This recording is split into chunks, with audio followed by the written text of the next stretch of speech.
ये धारावाहिक किसी प्रकार की ऐतिहासिकता का दावा नहीं करता। तत्कालीन परिस्थितियों को दर्शाने के लिए आवश्यक और उचित नाटकीय रूपांतर किए गए हैं। ऐतिहासिक रूप से जोधाबाई के स्थान पर हरकाबाई, हीर कुंवर जैसे नाम इतिहास में प्रचलित हैं। ये धारावाहिक किसी भी सामाजिक परंपरा और पारिवारिक संबंधों का ऐतिहासिक दावा नहीं करता है। इसका उद्देश्य किसी भी समुदाय की भावनाओं को ठेस पहुंचाना नहीं है।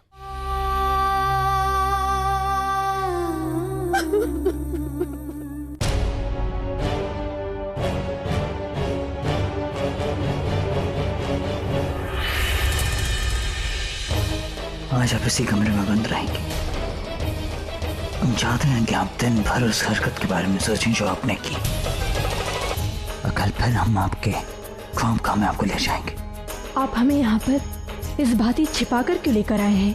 क्योंकि हम नहीं चाहते थे कि आवाम को आपकी इस हरकत का पता चले। हम नहीं चाहते थे कि आवाम आपको इस हालत में देखे जो एक बेगम के लिए मुनासिब नहीं।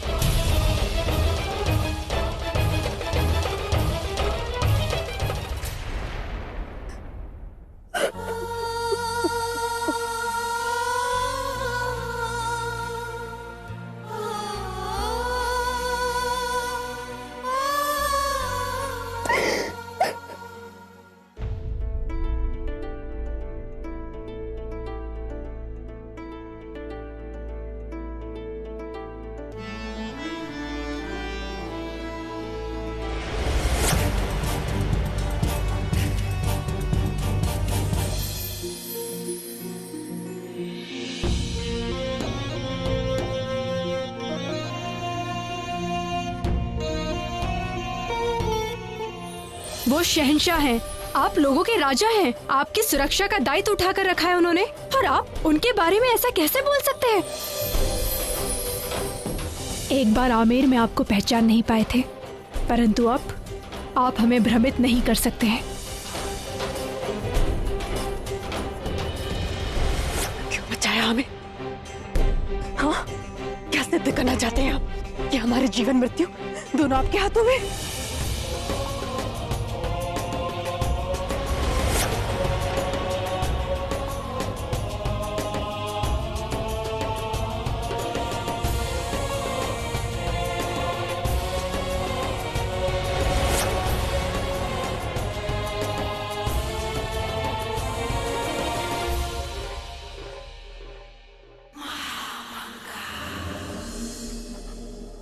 जलाल,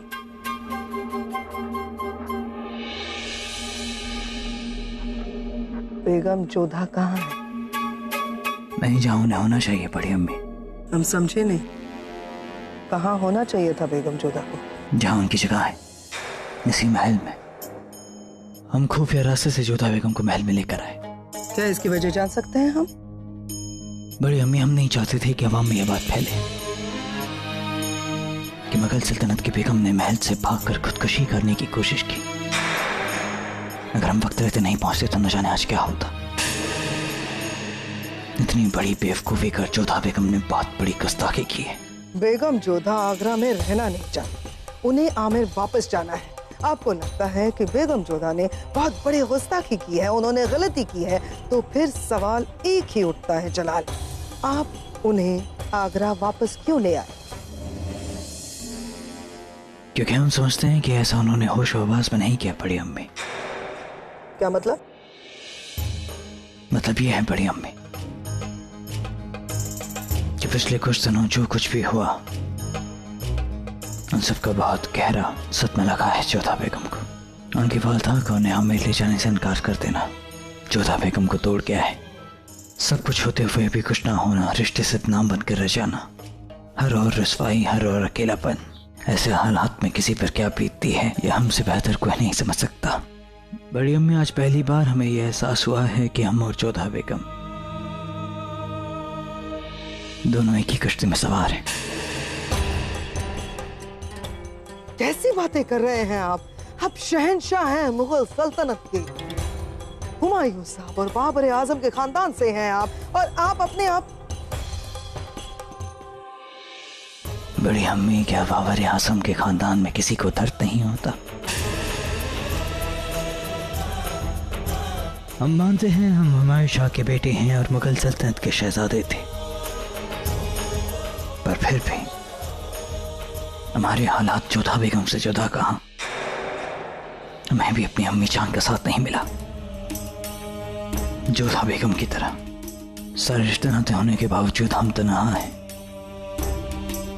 जोधा बेगम की तरह। जोधा बेगम का रिश्ता आगरा और आमेर दोनों से है, लेकिन आज ना ही वो आगरा की हैं, ना ही आमेर की। ठीक वैसे ही जैसे एक वक्त हम ना दिल्ली के थे, ना आगरा के, ना काबुल के।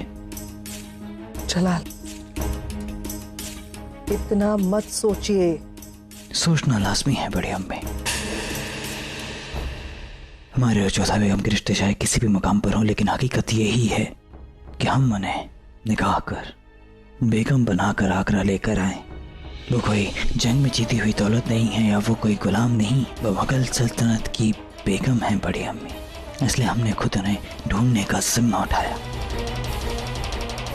जोधा बेगम मुगल सल्तनत की बेगम है और हमेशा रहेंगी।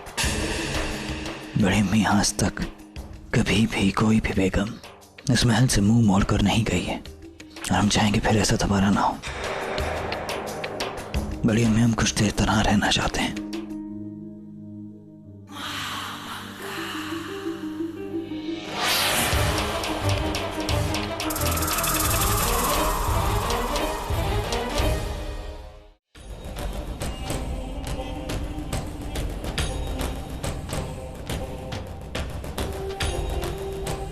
अब तो आपका गुमान टूटेगा।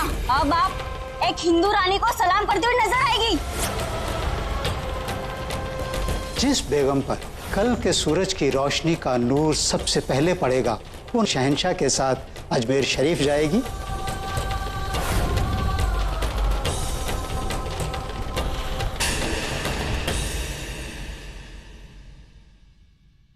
महामंगा, आपने हमें याद फरमाया। जी, तशरीफ रखिए।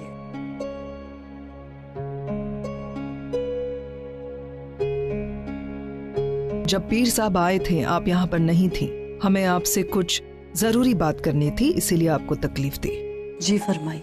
पीर साहब ये कहकर गए हैं कि आने वाले कुछ दिन जलाल के लिए मुश्किल भरे हो सकते हैं, लेकिन इसके लिए उन्होंने तोड़ भी बताया है। वो ये कि जलाल को अपनी बेगम के साथ अजमेर शरीफ जियारत करने जाना होगा, लेकिन साथ साथ पीर साहब ने ये भी फरमाया जलाल के साथ वही बेगम जा सकती है जिन पर कल के सूरज की पहली किरण पड़े। तो हमने सोचा ये मौका आपको मिलना चाहिए।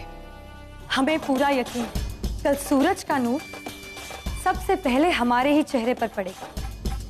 यकीन हमें भी है। जोधा बेगम तो इस मुकाबले में रही नहीं, बची सिर्फ आप और सलीमा बेगम। कल सूरज का नूर हमें नसीब हो ना हो, हम तो बस बार बार जोधा बेगम के बारे में सोच रहे हैं। बेगम जोधा के बारे में? माफ कीजिएगा बेगम सलीमा, लेकिन हमें आपके ख्यालात बिल्कुल पचकाने लगते हैं। बेगम जोधा पर सूरज की पहली किरण पड़ ही नहीं सकती, क्योंकि उनका ख्वाबगाह पश्चिम की ओर आता है। सूरज की पहली किरण सबसे पहले किस होजरे में आएगी जानते हो होशियार? किस होजरे में? ये तो हम तुम्हें कल ही बताएंगे।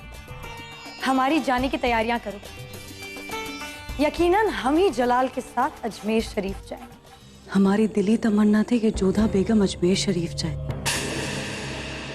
वो बहुत ही नेक इंसान है। ये सारी बातें करके आप अपने साथ साथ मलिका बेगम, बेगम रुकैया की भी तौहीन कर रही हैं। ये तो कल का सूरज ही तय करेगा महामंगा। जो खुदा को मंजूर है वही होगा, फिर चाहे किसी भी बेगम को पहली किरण नसीब। हम तो बस ये चाहते हैं कि शहंशाह सलामत रहें, खुदा उन्हें रहमत बख्शे। अब अगर आपकी इजाजत हो तो हम जाएं। खुदा हाफिज। खुदा हाफिज।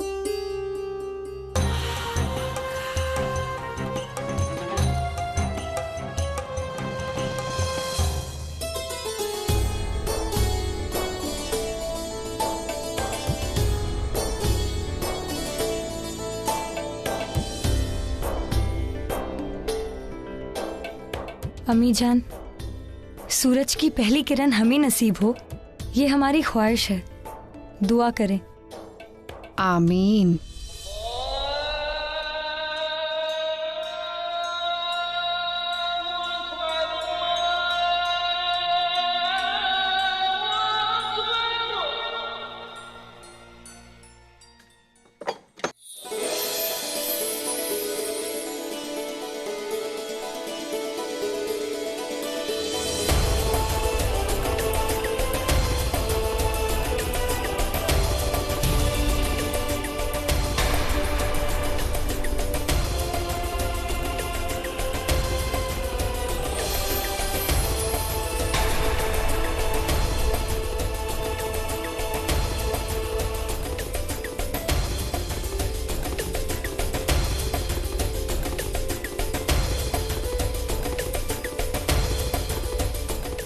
जोधा बेगम इस कमरे में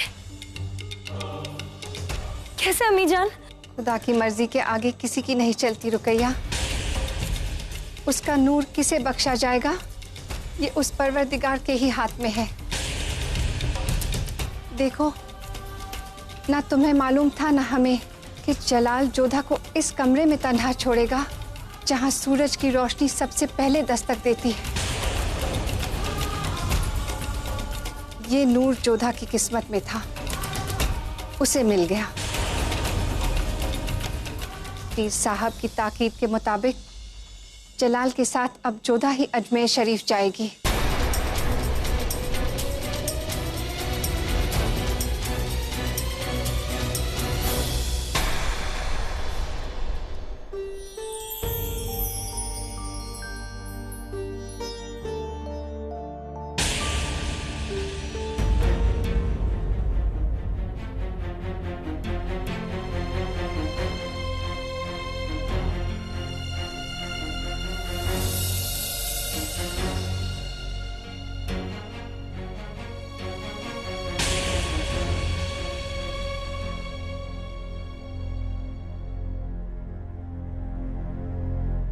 अम्मी जान, वो हम आपको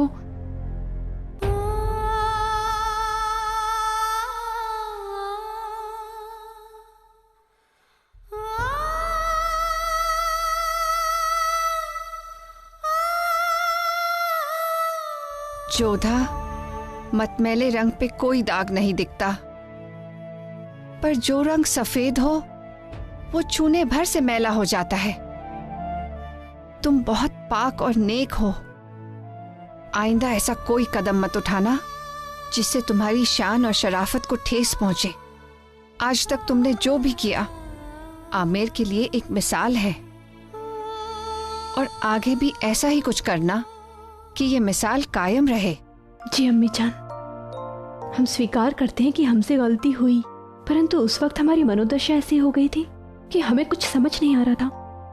हमें लगने लगा था कि ना ही संसार हमारे लिए है और ना ही हम इस संसार के। जिंदगी में ऐसे पल आते हैं बेटा जब इंसान को जिंदगी बेमानी से लगने लगती है। हम भी इस दौर से गुजर चुके हैं, पर ऐसे में जिंदगी का साथ छोड़कर जाने की कोशिश करना ना ही आमिर की बहादुर बेटी की आन के मुताबिक है, ना ही आगरा की बेगम की शान के। जलाल अब तुम्हें बतौर बेगम लौटाकर लाया है। हम चाहेंगे कि अब इस ओहदे की शान तुम बनाए रखो। परंतु अम्मी जान, आपको और रुकैया बेगम को कैसे पता चला कि शहंशाह ने हमें उस कक्ष में रखा था? नहीं जानते थे, हमें सिर्फ इतना पता था कि जलाल की जिंदगी को खतरा है। क्या? और हम पीर साहब की हिदायत के मुताबिक काम कर रहे थे।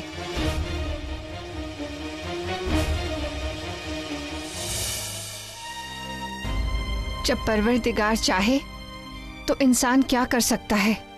किस्मत देखो जोधा, तुम जलाल का साथ छोड़कर जाना चाहती थी, अब जलाल के साथ तुम्हें अजमेर जाना होगा। पर अम्मी जान, हम ये तुम्हें हमने नहीं चुना जोधा, तकदीर ने चुना है। और इंसान तकदीर से भले ही लड़ने की कोशिश करे, जीत नहीं सकता। क्या सोचने लगी जोधा? ये जानते हुए भी कि तुम्हारे और जलाल के बीच कुछ भी ठीक नहीं है। एक माँ होने के नाते हम तुमसे दरख्वास्त करते हैं कि हम जाएंगे अम्मी जान। नियति या भाग्य के आदेश से नहीं, हम अजमेर जाएंगे आपकी प्रसन्नता के लिए। जीती रहो।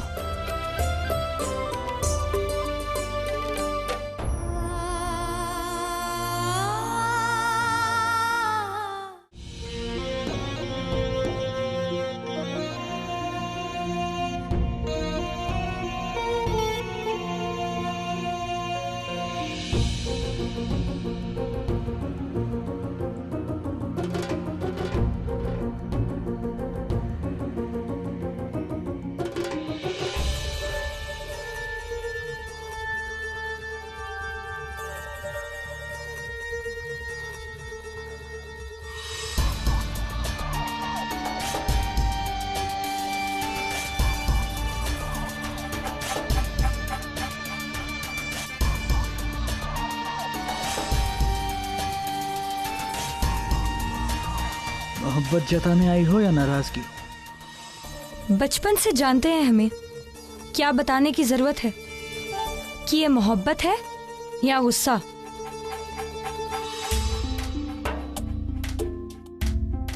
जानते हैं, इसलिए ये भी जानते हैं कि तुम्हारे गुस्से पर काबू कैसे पाया जाए। अभी बताओ किस बात से नाराज हो? अगर हमारी जगह आप होते तो आपको भी गुस्सा आता। इतनी बड़ी बात छुपाई हमसे जलाल, क्यों? क्या छुपाया हमने तुमसे? पीर साहब अल्लाह रखा को जानते हैं? हाँ, बहुत पहुंचे हुए नासुमी। हाँ, उन्होंने कहा था कि जिस बेगम पर आज सुबह के सूरज का पहला नूर गिरेगा वो आपके साथ अजमेर शरीफ जाएगी आपके अच्छे वक्त की दुआ करने।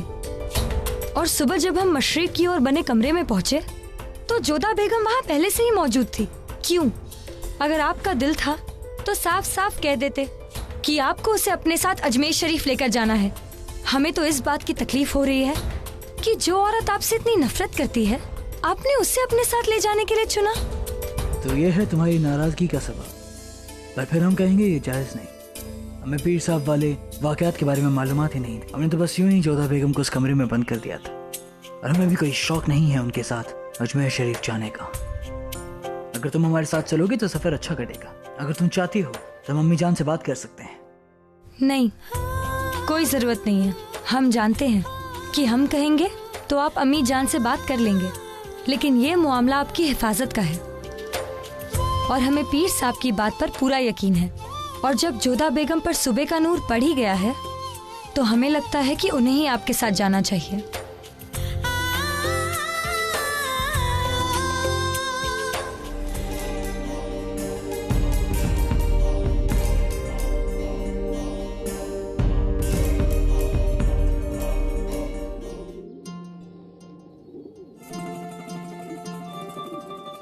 खुदा का शुक्र है जोधा बेगम, उसने आपको महफूज रखा। आप सही सलामत वापस आ गई और फिर परवरदिगार ने आपको शहंशाह के साथ अजमेर शरीफ जियारत अदा करने का मौका अदा फरमाया। सलीमा बेगम, हम वहाँ पर केवल अम्मी जान की खुशी के लिए जा रहे हैं। ऐसा मत कहिए जोधा बेगम। जब आप दुआ करते हैं तो दुआ दिल से की जाती है। आप भी तो हर रोज सुबह पूजा दिल से करती हैं ना। ये बात तो आप भी मानती होंगी कि दुआ वही कबूल होती है जो दिल से की जाती है। और हमारी बात माने तो आप अजमेर शरीफ तभी जाएं जब आप दिल से दुआ मांगे, अम्मी जान का दिल रखने के लिए नहीं।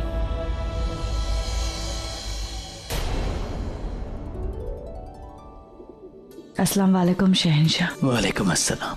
सब खैरियत सलीमा बेगम? रहीम ने कोई नई शरारत तो नहीं की? अल्लाह की फजल और आपकी मेहरबानी से सब ठीक है। अब हमें इजाजत दें।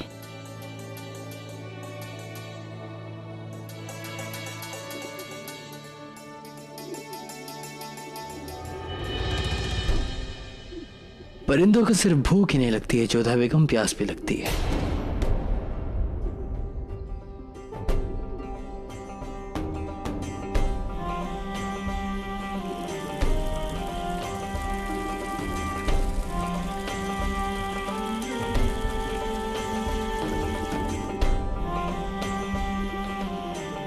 इंसान अगर कोई काम अपने हाथ में ले तो उसे मुकम्मल करना चाहिए, अधूरा नहीं छोड़ना चाहिए। कुछ लोग तो दूसरों के जीवन को ही अधूरा कर देते हैं। शहंशाह, ताना मारना और बहस करना कोई आपसे सीखे जोधा बेगम।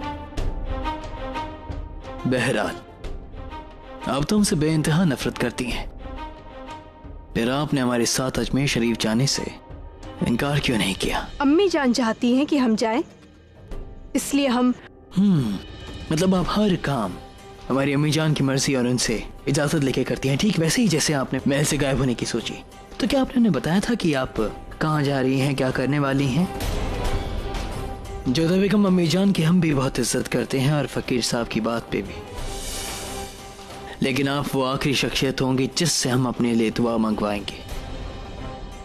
जिस दिल में हमारे लिए इतनी नफरत भरी हो उसमें दुआ की जगह ही नहीं होगी। इसलिए हम चाहते हैं कि आप अजमेर शरीफ जाने से इनकार करते हैं। रुकिए, इस सल्तनत के शहंशाह हैं आप, सर्वशक्तिशाली, और इतनी छोटी सी बात अम्मी जान तक पहुंचाने के लिए आपको हमारी सहायता की आवश्यकता क्यों है? आप स्वयं ये बात अम्मी जान से नहीं कह सकते हैं? कहीं आपको ये तो नहीं लगता कि हम अपनी अम्मी जान का सामना नहीं कर सकते? आपके बारे में तो हमें नहीं पता, परंतु हम अम्मी जान को ना नहीं कह सकते। और रही बात हमारी मन से प्रार्थना करने की, तो वो हम करेंगे, क्योंकि हमारा मानना है यदि राजा स्वस्थ और सुरक्षित रहेगा तभी प्रजा सुरक्षित रह पाएगी। और एक बेगम होने के नाते हम अपनी प्रजा के लिए प्रार्थना अवश्य करेंगे।